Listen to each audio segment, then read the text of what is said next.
మనం రోజు 3 పూటలు తినాలని టైం సెట్ చేసుకొని తినడం మనకు అలవాటైపోయింది. మన మైండ్ కూడా దానికి అలవాటు పడిపోయింది. కానీ మనకు ఆకలేసినప్పుడే తినడం మంచిదని సైన్స్ చెబుతుంది.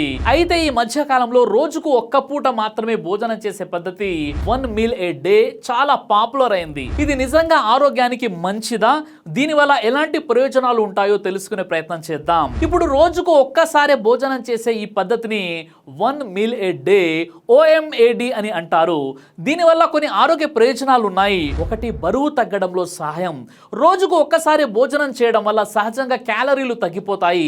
దీంతో కొంతమందిలో బరువు తగ్గడం సులభం అవుతుంది. ఇక 2, శరీర శుభ్రత ప్రక్రియకు సహాయపడడం. ఈ ఉపవాస పద్ధతి వల్ల శరీరంలో దెబ్బతిన్న కణాలను తొలగించే ప్రక్రియ ఆటోపాజీ కొంతవరకు ప్రోత్సహించబడవచ్చు. ఇక 3ది, రక్తంలో చక్కెర నియంత్రణ. కొంతమందిలో రక్తంలో చక్కెర స్థాయిలను నియంత్రించడంతో సహాయపడవచ్చు. ఇక 4ది, జీర్ణ వ్యవస్థకు విశ్రాంతి. భోజనం పరిమితంగా చేయడం వల్ల జీర్ణ వ్యవస్థ కొంత విశ్రాంతి లభించవచ్చు. కాబట్టి వాటర్ అయితే తీసుకుంటూ ఉండాలి. ఈ వీడియోని లైక్ చేసి ప్రతి ఒక్కరికి షేర్ చేయండి.